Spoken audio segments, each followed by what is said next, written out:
Hey everybody, I'm David with Bolivar Live, and once again it's our Aaron and Franklin show. I'm here with Dave, with Aaron and Franklin. Chandra and I talked about the fortified building, and it's really intrigued me. Dave's going to give us some more information today about actually the roof part, because Dave, if I'm not mistaken, if someone's going in and putting a new roof on because it's an older house maybe and the heat's got to the shingles, you don't have to have the whole house fortified. You can actually have just the roof area fortified. Am I correct?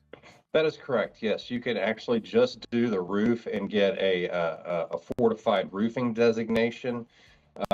It's a lot more documentation on the roof. There's some additional things as far as how you do the underlayment.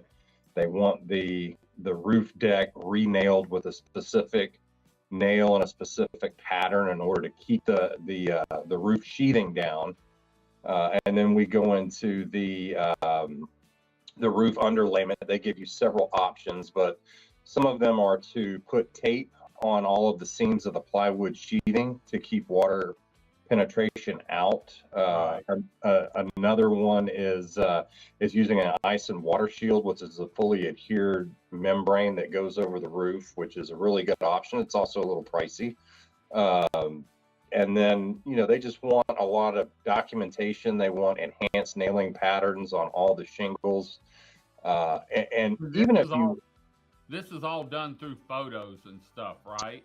It's all done through photos. We really have to meet with the roofer and go over with them how the roof is going to be installed, because there's some very specific things, especially on the perimeter edges, that they want. They want a fully adhered starter strip. They're really trying to keep that first course of shingle, which is the ones that are most prone to being blown off. They're really trying to keep those intact. In addition to that, they have an enhanced drip edge nailing pattern they want you to use, and some other things, but they really are focusing in on that fully adhered starter strip around the edges and perimeters. So When when you're talking price increase, and money saved, have you done any studies or have any numbers on, yes, it's going to cost you an extra 10%, but it's going to save you 15% every year on certain things? right, so it's generally going to cost you about $75 a square. More, just depending on the larger the number of squares, that kind of reduces down. You get some additional covers, like our inspections, where if you got a small roof, we have to do the same number and same type of inspections if you get a large roof. So that number is kind of a little bit of a variable, but typically when you look at renailing the roof decking, you're adding a lot, but you're adding when that roof, all shingles are they're rated to a maximum of 130 miles an hour. Well, if you get winds over that, or if the guy did 15 shingles in the row perfect and then he did 5 that weren't perfect, then those blow off. You get water intrusion. 65% of all damage from hurricanes comes through losing the roof system, and then you get water intrusion into the house, and then you have all kinds of problems. So Is Have they done any studies? And I know y'all have done a lot down in Florida, actually along the whole Gulf Coast. But when it comes to roof types, is there any studies done on regular shingles versus a metal roof versus a tile roof, on which one survive, is a hardier roof and holds together better? typically, the metal roofs, if done correctly, can withstand a greater wind force. Tile roofs or can also do that if they use a foam system along with a screw. A lot of it comes down to who's installing it. I mean, Does it? we're out there when we're inspecting them. We're there for a moment in time. We're just checking it out. But if you have a good quality, reputable contractor who's checking his work, making sure his guys are properly fastening the systems and doing all that, then that's really where the rubber meets the road, and getting a good roofing contractor is very important. So Great, great. Is there what other things, like if you're doing new siding on a house, um, say you do a new siding and you're not doing the roof, can you get the uh, protection when you replace the siding also, What and we sort of do it in stages? Right. It's usually just for the roof. I think with the way that the insurance companies are leaning, we've gotten had some of our associates with State Farm and USAA who have told us they're only going to be writing policies in tier one and tier two counties if they have a fortified gold, and they'll consider them with a fortified roof. Okay. But if you are getting the siding replaced, that additional documentation at that time can help you for getting a complete envelope and just documenting it. And there's really not a lot of additional siding uh, details that you would have to do to become fortified. It would just have to be documented properly. So, from what I'm hearing from you, and then what Chandra and I've talked, more or less, if you can keep your roof intact so it doesn't leak, that's where 99% of the damage starts, is when you lose a shingle and then you lose a row and then you lose one side of the house. Maybe you're on the windward side. Water gets in it if it's not sealed right, and then it goes throughout the house, because you and I both know, if a storm comes, you can't get back in here immediately to start pulling sheetrock out. And if you do, you definitely need to take pictures and video before you do anything to your house. But if you can keep the roof intact, more or less, your chances of surviving a storm without anything major is real great if you have the windows and the siding installed right. Correct. And that is roofing. 65% of the damage, maybe more than that, comes in from the roof. You start losing those shingles, you get water coming in, then you got sheetrock problems, and you've got, Right. flooring problems, and, all your pictures and photographs and everything you've got in your home starts to get ruined. So if you can keep the roof on, you have a real good chance of keeping the house together, especially on Bolivar, where there's a lot of new construction. It's all been done to the code. We've already been enforcing continuous load path out there, and really, Right. transferring all the loads from the roof all the way to the ground. So those houses will take a lot. Now, of course, you get something happens, and you get a big something hits a window and you lose the window. It goes from a partially enclosed or a fully enclosed structure to a partially enclosed, and Right. that's when you start seeing a lot of additional damages. Once that building envelope is damaged, then you start seeing a lot of issues.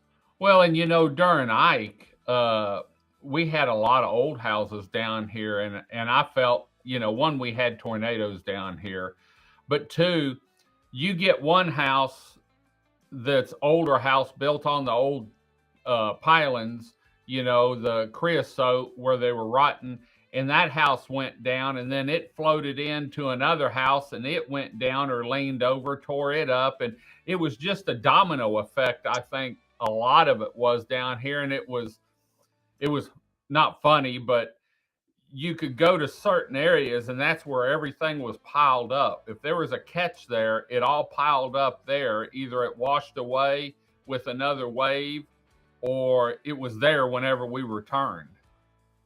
That's right. We actually after Harvey were in Rockport, and we looked at some houses that actually were newer homes but had failed, and one of the reasons that one of them in particular had failed was because it got several boats stuck up underneath it, Where and it lifted it up. those boats just started clogging everything, and then the water loads on those boats, they couldn't get past the pilings.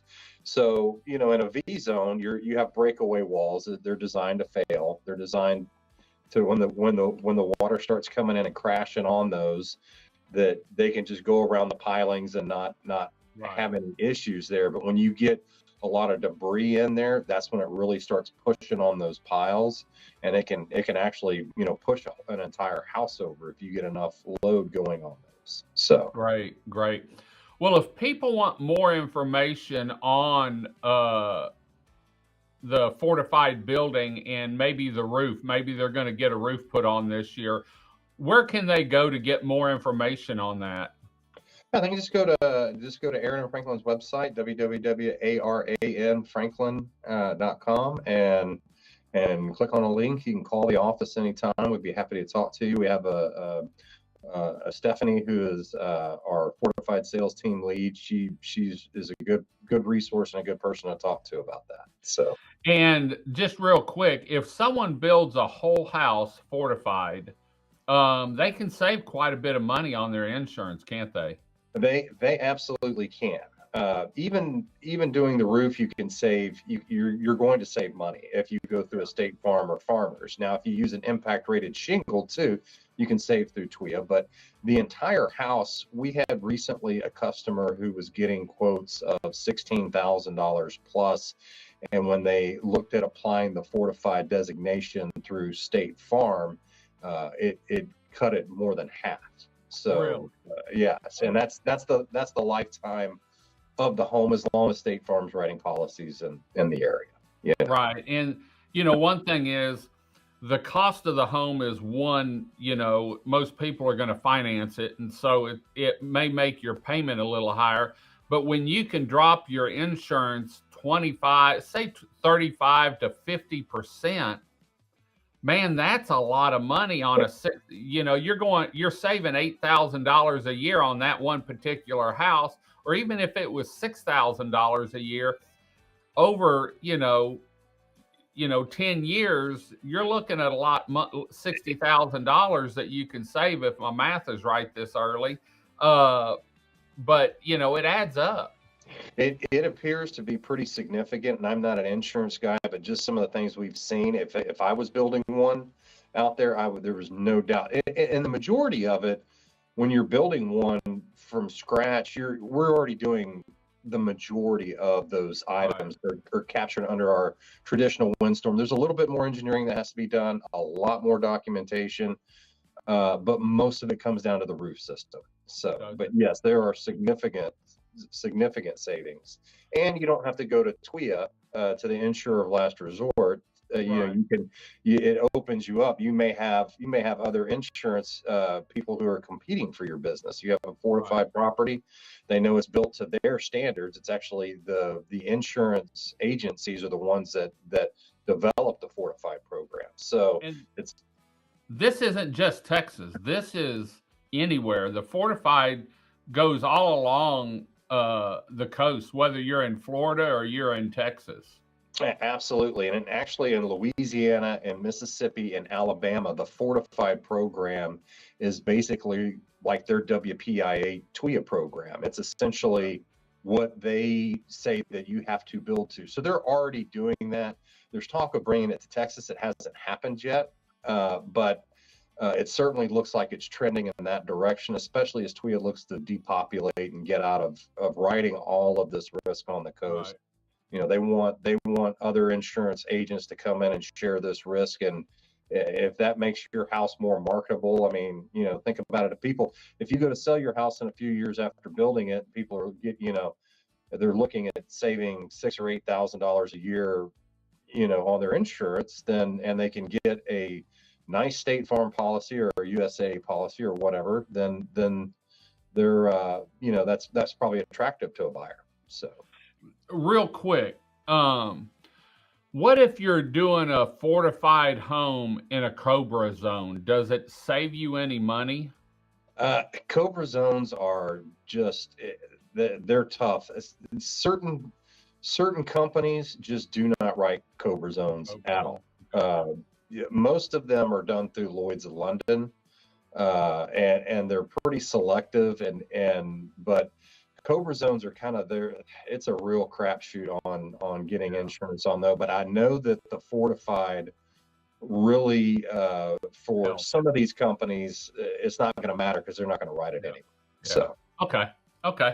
Well, for more information on the fortified home program and for the strong home protection program, where they come out once a year and inspect your home and give you an engineered report on what your home's conditions it's in, which will help in the long run. And it'll also let you know what you need to fix maybe before hurricane season starts or when the rental season starts down here. So, Dave, thanks for joining us today. We'll be back next week with another show with Aran and Franklin on the coastal area. Until next time, I'm David with Bolivar Live. Y'all have a great day, great week. Come see us. God bless, and bye-bye.